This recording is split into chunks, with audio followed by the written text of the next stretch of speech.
Monica with Estelle. Welcome back to Surrogate Social. So I have some super special guests with me, colleagues that have turned into friends, and I'm super excited to have them here. Mike and George, who are parents to two twin boys.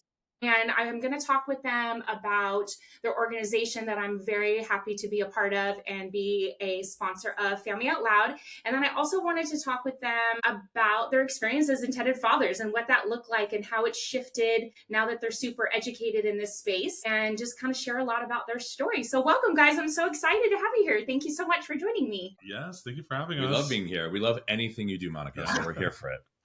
Thank you so much. So please introduce yourselves. And I would love to have you guys give like a little bit of background, like what you did before you were in this space and kind of led you to surrogacy and kind of heading down that road. And how old the boys are and stuff like that. We'll give a little shout out to the boys. Yeah. Am I going Go first? first. You go first.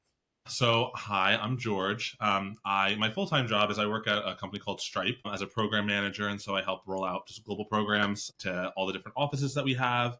Which kind of helped set us up for a lot of success with Families Out Loud and running events across the country. And so that was what I was doing before we decided to have kids, during, and then after. And of course, Families Out Loud is kind of the large side gig that we now have, yes, but still very rewarding and kind of I don't want to say like artistic, but like the rewarding, like passionate project that we have. Sometimes like your day-to-day work isn't always like what you're so super passionate. I'm not a passionate program manager, but I am very passionate about what we do here. So this is kind of that really fun outlet to help other couples. Yeah. And Mike, before you introduce yourself, how old are the boys? They're about to be 4 on March 5th.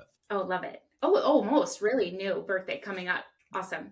So Mike, please introduce yourself the same and kind of how you ended up in this space. Yeah. So I'm Mike. So fun fact about me / us. So George didn't mention it, but so he's originally from New Jersey. I'm originally from New York City, which is sometimes rare to find in New York City. And so we met when George was in college in Queens at St. John's University, and I live not far away. I love that. And so thanks, Grindr, which is how we met. And you guys have been together like 13 years, right? Do I have that number right? Years, yeah. I was 18 and Mike you were 22? 22. Oh my God, I love everything about that. That's so cool. But so what I did before I was in the fertility space, I did a lot of different things. I think I was always in some kind of hospitality. But one of the largest parts of my resume was that I worked for Equinox Fitness and Operations. Mm-hmm. And so it really did carve out a large understanding for how to assist people in this space. Mm-hmm. And how we really got into this and built Families Out Loud was our own journey, right? Yeah. Like we didn't know a lot, but we didn't know then that we didn't know a lot. We thought we knew a lot. Right. And that's really how we really started, was that we found out by going to other conferences that there were some information gaps in what we thought we knew. Mm-hmm. And then it started growing and expanding. And then I started to work in the actual space, currently, not only with Families Out Loud, but I am also the director of outreach for San Diego Fertility Center. Mm-hmm. So I meet with hundreds of intended families across the world, actually. Right. And so it's really helped to shape and mold the perspective of directions that we want Families Out Loud to go. Yeah. And I think one thing to add to that was when we first met, it was like our first date when we were talking about kids, right? Like we both knew we wanted to have kids, we wanted to have families, and it was very important to us. But we just we didn't even know how to even start. How do you do this as a same-sex couple, right? Yeah. We didn't know any other gay dads. Yeah. And so we still didn't know gay dads years later. It was how many years later? 10 years later when we decided to have kids. Yeah. Yeah, literally 10 years later. Mm-hmm. And we still didn't know any other gay dads or any other couples, straight, gay, that went through IVF or surrogacy. Disclosed it. Yeah, or knew that, people just kind of kept that to themselves. And so when we decided to do this, we were like, okay, what's the first? Right. So, I mean, and I definitely want to touch on that specifically, right? So now you're super educated, you've done it, you've lived it, but go back to baby yourselves, there's so much information. And even in a decade, there's overabundance of information. You can go down a Google rabbit hole and find information that might, or kind of just what you're typing in. And so it's overwhelming. So specifically with Families Out Loud, it's a space for obviously same sex, single by choice, but really it's for heterosexual couples too. It's just, we've quite literally, I'm gonna say we because I'm associated with you guys, that it's a safe space to come and learn in like a less intimidating space, because Mike, especially you and I have worked or been a part of much larger family building events, and it can be intimidating. It's very like kind of cattle call-ish, we'll say, right? And so this is much more, I think what you guys have built, which I'm super proud of too, to be a part of, is a smaller space, more intimate, more one-on-one, so you can find people, that are experiencing it, and you're not intimidated to ask a question to someone sitting next to you or come up to one of us as providers to speak to. So I'm super proud of what you guys have done, and I'm so glad to be a part of it. And I think, this is interesting because it's one of the first times that we're on a podcast that's hosted by a sponsor, right? And someone who's been to so many of our events as you are, and not, and you believe in us so vehemently, and you are always there for us, and we appreciate that. But it's really what's so amazing is that what you said it, right? Like we want you to feel a part of what it is that we're doing, right? Like we don't own Families Out Loud. You all own Families Out Loud, right? Mm-hmm. What it is that like it is our gift, if you will, without sounding pompous or bombastic, to everyone, right? Like we want everyone to feel supported. We want everyone to feel included. Like you have a piece of it. Like you're a part of it, and it's like, I think, just not to cut you off, but like we wouldn't put any IPs in front of anyone that we wouldn't go on a journey with ourselves, and we are so passionate about that. And so I think that's where the family aspect of Families Out Loud is really in who we have there. And Monica, you know this because you meet with intended parents all day long too, and so does your team. And it's scary, right? Like a lot of people are really scared. And what we want to do is there's logistical fear, there's financial fear, there's emotional trepidation. And ultimately, like what we're looking to do at Families Aloud and what we do at Families Out Loud is remove those barriers. We want to create a space that feels kind and welcoming and inviting. And, it's a work in progress. I'm not going to sit here and tell you that we've nailed it, right? Like we're a year old, but I think that we're little babies. But like, I think that what we are proud of is that we know from the people that are not only our sponsors, but from the people who have attended our events, and the feedback is so overarchingly positive, and that they do feel supported, they do feel seen, they do feel heard, and they leave with courage in their convictions of like, okay, like now I know exactly what I need to do in order to move forward. For sure. Because I think, like, just to kind of touch on what you were saying, like reiterating it, it's so overwhelming, and you can do these consults and it loses like the human component of it, right? And so because you're always like, oh my gosh, this is going to be $500,000, and who do I trust and who do I talk to? And everything that's fed to us online is ethics, which, is a word that's getting horribly, grossly overused. And what does that mean anymore? And who can I trust? And for me as an agency side, like it's such a safe space for even me as a provider, right? To be able to talk to people openly and just say, this is my program. There's a space for all of us. There's a provider here for all of you. Let's find it and move you forward safely. And I think that's remarkable. Yeah. I love that so much. Mm-hmm. That's exactly like the feeling that we want for people to come away from Families Out Loud with. And I think, we were going to these other conferences, which we won't name them specifically, but we were going to conferences and we were speaking on behalf of our fertility doctor, right? He asked us to come and speak about our journey. And so we were going to a few, but we were seeing like the same people over and over again. Seeing the same intended parents. And we're like, oh, interesting. You're here again? And so they're like, yeah, well, over years. Yeah. And we're like, this is like your fourth or fifth one. Like, you're back. And they'd be like, well, the first time we were here, we kind of got some information, but then we like went home. We had a bunch of other questions. And so like, people weren't getting the full story that they need. They weren't getting all their questions answered from one event. And so when we started Families Out Loud, we're like, let's just like go over the entire journey in like a condensed way, in a digestible way, but so that people weren't just like showing up like deers in headlights and completely overwhelmed and needing more information after the fact. Because it's overwhelming. It's mind bending information, and it's a long day and you're just like, oh my gosh, and not Yeah. everything pertains to you. So I think, again, like, we have to condense it to make it digestible, and Right. also find a space that feels right for you. And so, yeah, I totally agree. I think that it has to be this way, for certain parents, right? Like, obviously everybody can find a space that they feel comfortable in, but Yeah. it's just so much information, so much, and it is, say, like, you're in that room for the first time. I mean, it's like mind melting, eye crossing information. It's terminology you've never heard. You may have had no clue of the budget. Like, that might be like, oh, this is going to be 50,000. Like, well, no, right? So, I mean, I think Mhm. there's a lot to digest in that first day. And if you can't talk to providers one on one, or even have a 5-minute connection, it's too overwhelming. And it can really, I think, discourage people. And that's probably, I would assume that that's probably why people were repeating year after year, because they just couldn't digest it in that larger space. Or like they weren't able to land on a provider that they felt good Oh, about, or they were confused. And I think, look, like, this, there's over 1,500 surrogacy agencies in yeah. the United States Mm-hmm. and increasing. That's really confusing for intended 100%. families, right? Like, that is so confusing. Like, Mm-hmm. who do I trust and who is ethical? And you said those two words, Yep. right?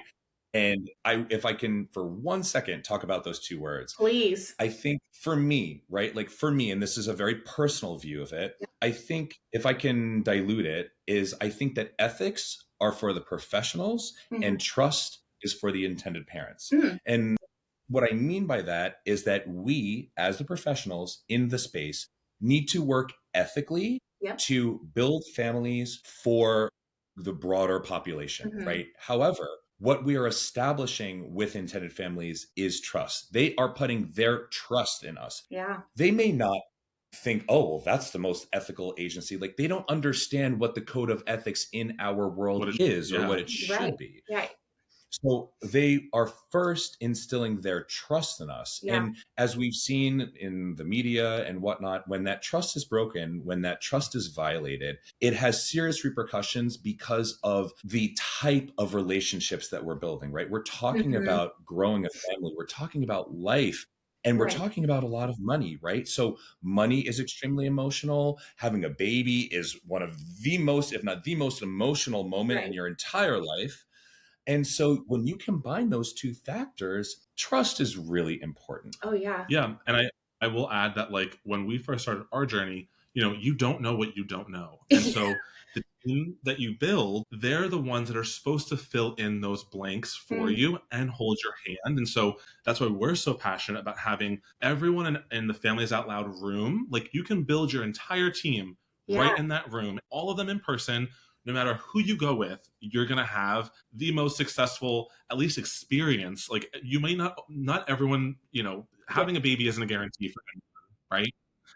But we know that, like, if you run into obstacles, the team that you build at Families Out Loud is going to help you get through those obstacles one way or another. Mm-hmm. And you're going to be successful in some capacity. And so when we went on our journey, we signed up with our surrogacy agency first before we even made embryos or got our Oh, sperm interesting. tested. Like, there was We didn't even know what to do. and Yeah. and looking back, we're like, our agency should have said, "Whoa, whoa, Track, whoa! track. You are Mm-hmm. putting the cart way before the horse." Like, but we signed our contract. We were on the clock for 2 years. Like, all these things, and we were like, "Wait a second!" Looking back, we're like, "That was wrong. Like, that was Yeah. really wrong." Right. Like, they were like, oh, they shall remain nameless, but they don't exist anymore. But like, it was when you signed, it was a 2-year matching period. They had 2 years in which to match you. And the clock started ticking, but we hadn't even had a semen analysis yet. Right. So it was like, Oh, wait a minute. interesting. Okay. Right. So it was like, and that's where now looking back, I think that parents don't understand an ethical standard is at least informing intended parents of what's Mm-hmm. required so they can make an informed decision. Yes. Right. But they don't know that, right? Exactly. Like, they don't know. They are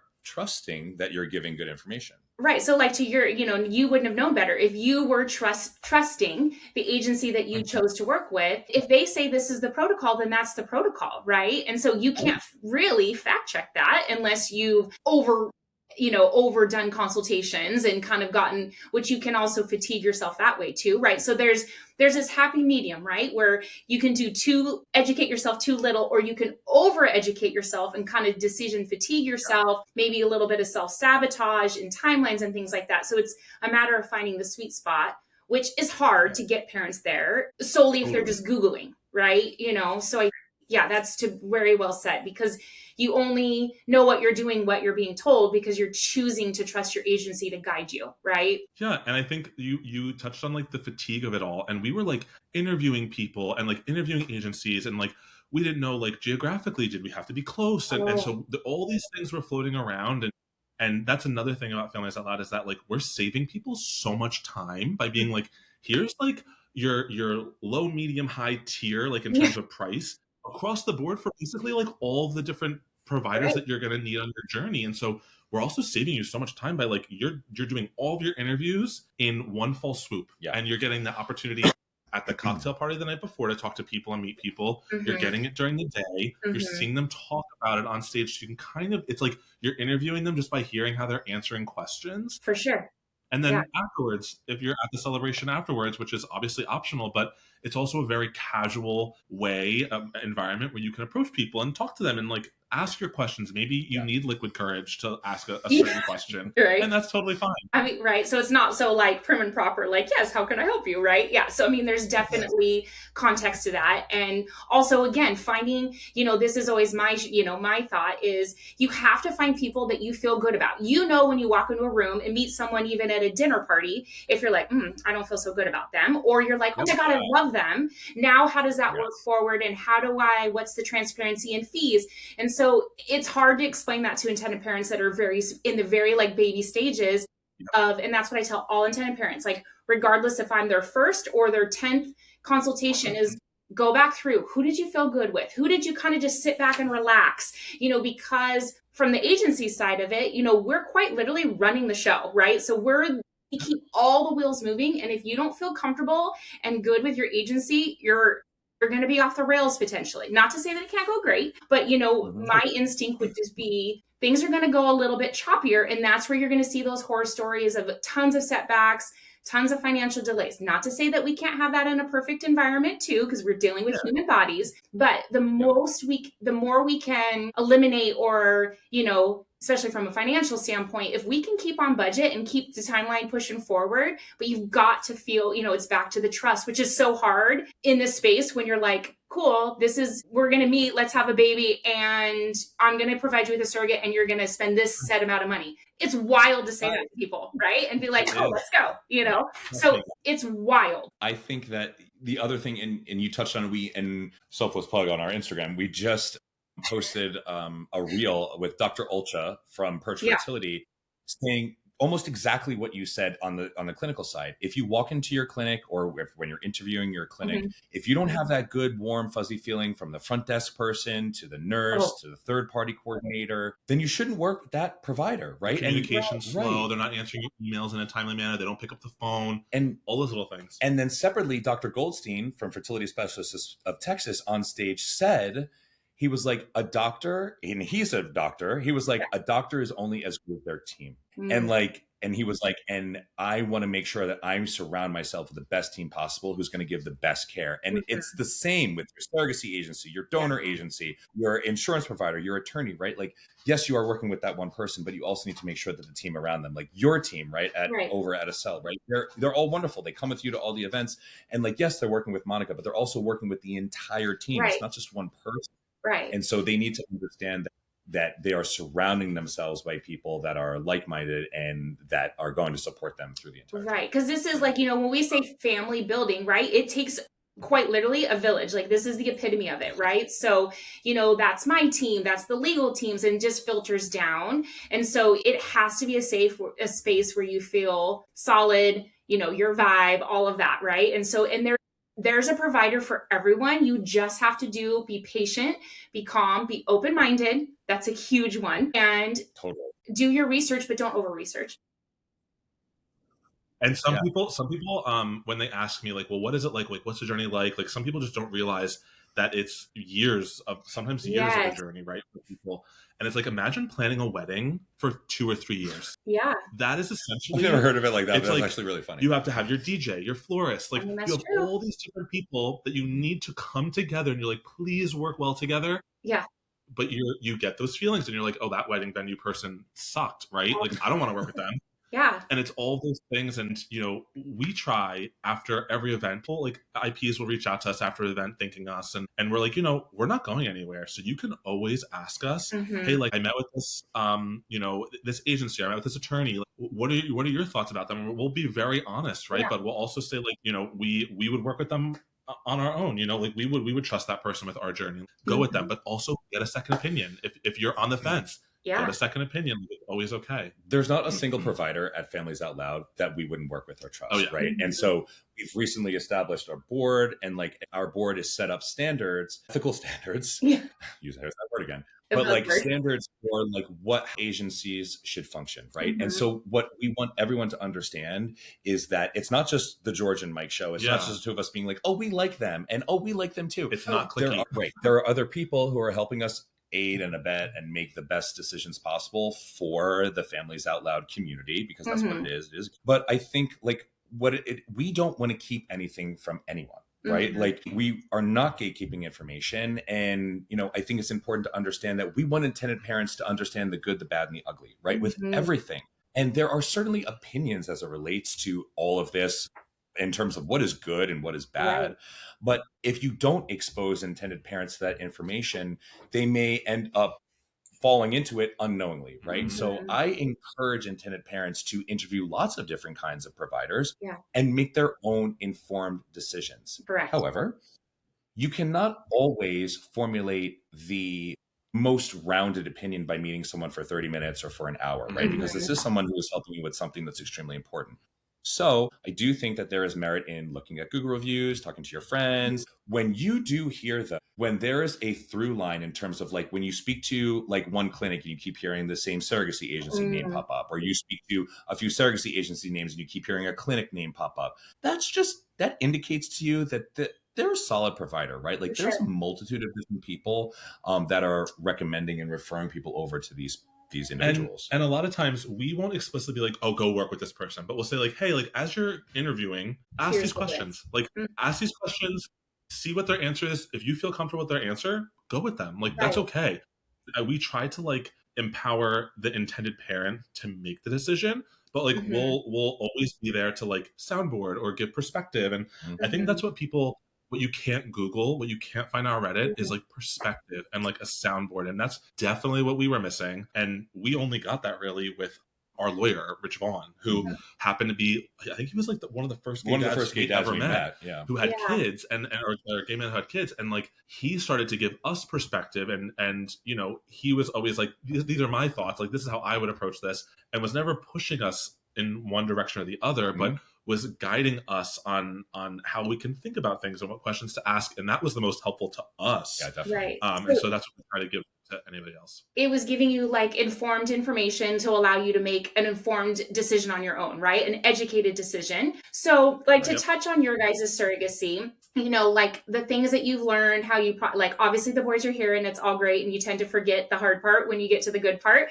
But what led you? Obviously, you had the option of adoption, or you had led you down to surrogacy. So, kind of touch on that briefly. And then also just like if you could go back and tell your little baby selves, like what, obviously we've touched on it tremendously, but like to narrow it down, like bulletin points, what would you have done differently if you could have, obviously we can't change too much because then it changes the path of the boys, but like from an education point of view, what is kind of like these top 3 things is what I would tell any parent, same sex, single by choice, heterosexual, like what's the best advice you could give in that? I guess there's a few pieces, like just from like learning. So From top our three. top three. When choosing your surrogate, choose the person that you like connect with the most, and don't base it on like geography, for example, because I think we went into it thinking this person must live like a few hours from us, or else like we're gonna miss the birth of our kids, which we ended up missing, which is fine. Mm-hmm. But we ended up connecting with our surrogate who lived in New Mexico, and Right. we absolutely love her. Did we ever in a million years think she was going to live in New Mexico? No. No. And like, did it make things a little bit more challenging logistically, flying and like all that? Right. Sure. I'll be the first one to say that. But we love her dearly. We trust her endlessly. We still Mhm. talk to her like she's on our Instagrams Yeah. Mhm. and that relationship is so valuable that like Mhm. I'd take a personal connection over being close in terms of distance. I I think that's a think great point. Yeah. I think that, and if I can just expand upon that really quickly, is also looking at your surrogate or gestational carrier's medical background, Mhm. right? And I think it's extremely important to understand that this individual is going to be someone who is well suited to assist you on your journey forward. Mhm. And you have your agency, like a cell, that they're going to assist you. They are going to be doing their records review. Your clinic is going to be doing the records review, and you just want to make sure that that person not only is there that connection because you're on this journey with them Totally. for almost 2 years, Right. is that you are really safe, and that forget about geography, right? Like forget about, of course, if there's limitations as it relates to your relationship status and there are certain states that are problematic for you, that's understandable. Mhm. However, like I do think that, to George's exact point, that there are other factors that you shouldn't limit your search. I think I'm gonna do the twin thing. I love it.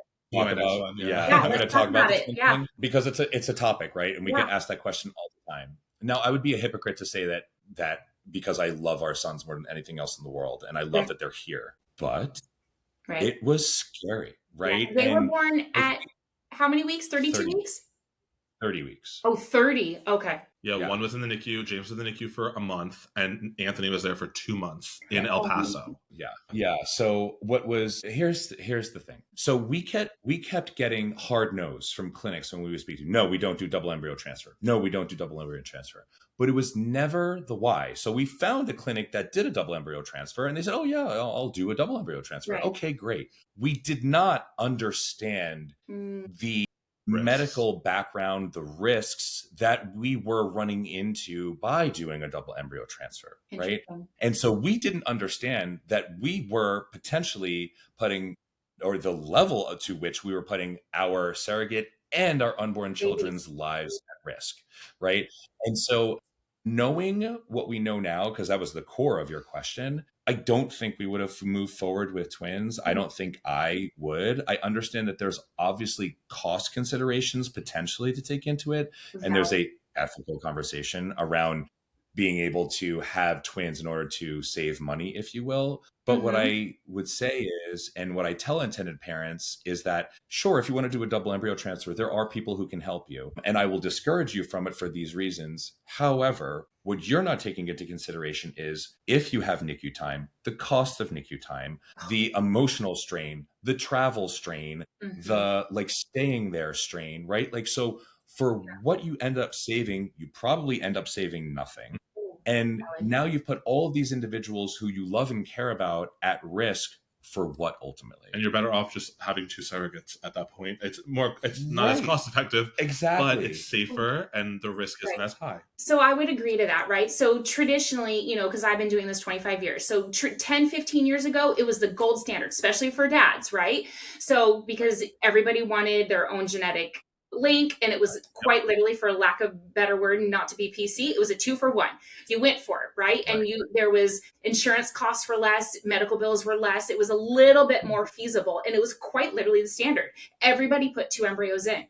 So, and then what we've seen is obviously it's an assumed high risk from the get-go, which unless you're explaining that, you don't know that. And then no offense to you, you guys are dads, you don't know any better. You've never been pregnant. And so you don't know, you don't have a girlfriend that had twins or an aunt or a cousin, hypothetically, right? So there's this disconnect. And this is, again, no offense to gay dads, but like there's a disconnect from pregnancy, right? That you you're not fully educated on, just not being a woman, right? You assume like, cool, the doctor tells us yes, yes, yes. We're getting all these yeses. What could be the harm in it, right? And so again, it's back to education, being sure that you have a provider that educates you on what these risks are being. Yes, we'll support it. There's doctors that will support it, but you need to know what that looks like on the back end for your surrogate, uterus. Like, there's twin pregnancy is hard. Now, not to say that they can't go fabulous, but we're going to assume that there's going to be a high risk level to it. And also we can have all these complications in preterm births with singletons, but we're just kind of stacking the odds when we're going into twins. Now, did you guys, the boys are each genetically yours, right? You put 1 and 1? Yeah. Yep. We basically went into it saying, okay, you know what? Like I think we both wanted boys, but we said we want our 2 strongest embryos. So like my if it strongest happened embryo to be a girl, we were fine. And it just so happened that both of our strongest embryos were boys. Yeah. But I think something that I think you actually said on the panel, Monica, was like a learning for us was like continue to ask questions, and like push on like, okay, if it's a no, why? Okay, well, what are the risks? Explain the risks to me. And I think for some weird reason, like we were almost like nervous to ask more questions because we didn't want to like piss off the doctor or like make him not want to do it anymore. So we're like, oh, he said yes, like okay, like let's just like move forward. Right. Yeah, we didn't want to push it too much. Well, it was our first yes, so we were in like, okay, by saying yes, like what risks are on board? We were like, great, we got the yes, this is great. Right. Well, of course, right? And then also, like, I think that's a super valid point. Like, it's scary to ask questions because you don't want to look like you're not educated or maybe you're silly, right? And so, again, like, if people aren't asking questions, then I'm alarmed, right? Like, I'm like, there's no way you don't have questions. Like, let's talk about this, especially from the surrogate side, right? Like, this is a lot of terminology. Yes, you've been pregnant, but it's not the same. It's a different component. And so, yes, ask more questions. I love a list of questions. Nothing makes me happier than when I get a 1 through 10 email, And so, but I think that's probably like super. I think that's going to be a large component of it is you don't want to feel maybe like you're being silly for asking more questions, even to the clinic, right? Or because you don't want to question the doctor, like you're not respecting their medical decision. And so I think that's a good point. And one thing that we're working on with them is Out Loud is it's still, I won't say like what it's called, but an AI platform that is going to help answer a lot of questions. And so when you are maybe nervous to ask a doctor this question, obviously you should eventually ask the doctor up front, but like you can get like a kind of like a pre-answer from AI to say like, well, here, like this is what some of the risks could be. And then you can go more informed than you were before to your doctor to say like, hey, like I've read and researched, like here's some of the risks, like how does this apply to my situation? And that's where we want to really empower intended parents to ask these questions, feel like they're educated, but know that the information that they're gathering is trusted. It is vetted. That's such a good point. Yeah. Cause like, right. Like, I mean, like anything with, chat, like, we call our chat Ralph. So like, if I can make Ralph answer me however I want, he can be my guest man if I want. Right. So like you can find the information, what you want to be told. And that's not necessarily always the right information. And that's what I've seen through the years as technologies come into this space, right? It's less controlled in that regard, because then you can come in feeling like I'm so educated. I know exactly this is what you need to do 1, 2, and 3. Maybe, but maybe not. And so then it goes back to the openness, right? You got to be open-minded, open heart, because you've got to listen and still learn, even when you think you know everything, right? Or you educated yourself, right? And so those are my favorite consultations. Those are my favorite ones. When someone comes into a consultation and they're like, okay, so I know this, I want this. And I'm like, no, hold on. Yeah. Right? Like, I'm so glad you did your research. But that was all just done on ChatGPT. So like really cool. 100%, like I'm glad you did all of that. Right. But like, let's take a step back, right? Let's get human for a minute and let's talk through it. Right. Yeah. I can tell that there's like a set of questions that chat tells everybody because it's the same. I'm like, oh, this is a good one, and I'm like, okay, great. I get that one often, but I'm like, gosh dang it, chat, you're doing me dirty. Like you're not asking the right questions, It's funny. I know for sure. Yeah. I think the other piece is the one other thing that I would say is like, like we were lucky enough that our communication was very open as we went through this process, right? Like we were very open about how we were feeling. Like every other day we were checking, like, how are you doing? Like mentally, like, are you okay? Like I'm like, oh, between like, you as a couple, you mean? Yeah. And so if for singles going on this journey, like it's important to have someone to soundboard some of these things with that you really trust, whether it's like a brother, a sister, a mom, an aunt, a cousin, because I think when I really appreciated having someone to talk a lot of this stuff through was when we were doing the contracts with the surrogate, and it can get like a little morbid, right? Like you're making decisions like way ahead in advance that like you're not ready to really make, but sitting down and having someone to talk these things through is so immensely important. And I think that was something that like I always go back to as like a very vivid memory in the journey was the contracting. And I always thought contracts were like boring, like whatever. This is like very serious. Like you must pay attention. Yeah. You must think these things through because they're very important. I was just gonna say that's a super great point, right? Because like that's the dynamic of relationships, right? Like one's typically more type A or like more of the planner. And so if you're single, which that's a huge a huge component of intended parents are single by choice, with life moving forward, blah, blah, blah. So I think that's super good advice, George. Like I really love that because sometimes it's just better to talk it out. Like I love event session. Like let's have a meltdown. Let's get through it. Like let's work it out. And if you don't have a partner or someone to go to, I would assume that would get really daunting and feel very doomsday, right? Because to your point, we're speaking about the worst case scenarios that could potentially happen in a surrogacy, worst case decisions that probably won't happen, but we need to know where everybody sits in that from a legal aspect, from religious beliefs and down the road, right? And so I think that's a super great point. I really like that.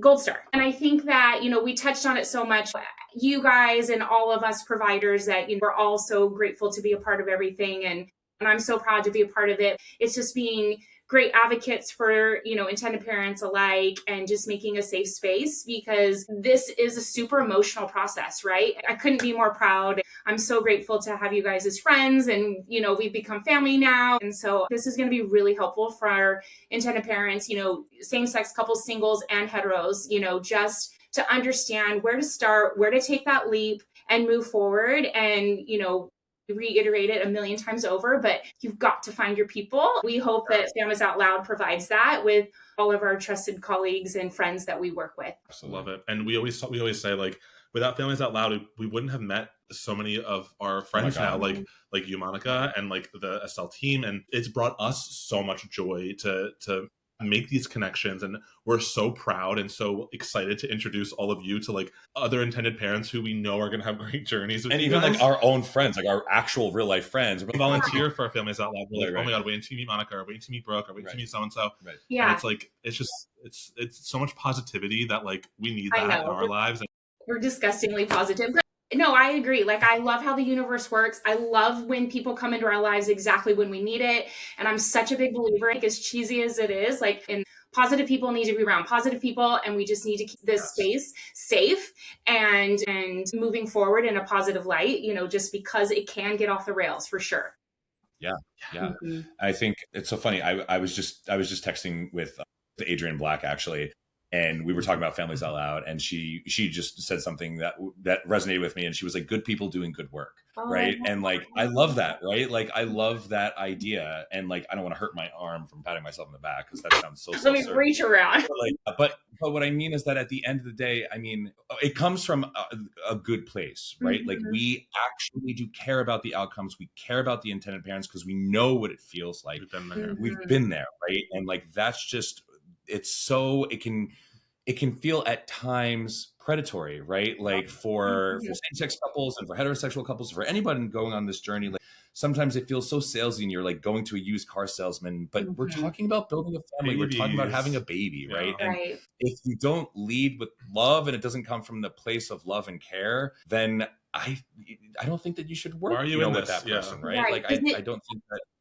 Yeah, it's not a space to like for the lighthearted in that regard, right? Because like, especially for me, I'm such an empath. So I take all that on and it's draining, right? And so it has to be your passion. You have to want to see the joy on people's faces and the connections and just through the years of just like, like when I sit back, sometimes I'm like, oh my gosh, this is remarkable, right? Like, because you get lost in the day-to-day sometimes of just moving forward and, but it's like, wow, like when you explain what you do for a living, right? And you're like, yeah, like this is pretty rad. Yeah. Make miracles. Right. Like we have the best jobs in the entire world. Like we get to make people's dreams come true. Right. And all over the world. Yeah. And like, I adore my surrogates. Like, I only have boys. So I'm always like, oh, I was never going to be a girl mom. Oh no, I have hundreds of them. Like, I love my girls. Right. And so you just, again, it's just trusting the path and the universe and putting you with the right people that continue to make you happy. Because if we're not happy, then it just filters down. Yeah. Yep. Yeah, exactly. So true. Exactly true. Well, thank you guys. I really appreciate you taking so much time with me. And again, I'm just so glad to be a part of everything and what you guys are accomplishing with Families Out Loud. And I can't to see, can't wait to see what it looks like in a few more years and for the years to come. God. Yeah. So Same. excited. Yeah. We can't wait to see what happens. Yeah, no, Yeah, we're like, I know. Yeah, it's I like love watching a it. Netflix series. We're like, what is the next Yeah, what episode? are we doing Right? Yeah. Like how do we get the next event? I Mm. can't thank you guys enough and just for your continued support and friendship and it's great. I'm super grateful. Same. Same. And I mean, we can't thank you and your team enough. Like, every single intended family that we ever have sent your way, They're like, people who that are we, these people? yeah, They're and I mean, so kind. Oh, and I love think that, well, I think that you and your team, as well as like, some other great agencies out there, but especially, you and the team at SL, like, you are giving our world and surrogacy in general a good name, right? Mhm. Like, because you care not only about your parents, but even more importantly, arguably, about your gestational carriers, Yeah. right? And that isn't always the case. And so, like, I think that the ethos of a cell conceptions is beautiful. And I think that a lot of intended parents see that. And that's just really, really important, which is why we love partnering with you. Yeah, it's And aligned exactly how yeah. we feel about this entire industry and process. I love it. You guys are making me cry. I'm too much of a crier to talk this sweet to me. Don't make me cry on camera. No, I love it. Well, I thank you guys so much. I love you guys so much. And we will see you soon in Chicago. Yes. Yeah. Okay. Love you guys. Thanks so much. Bye.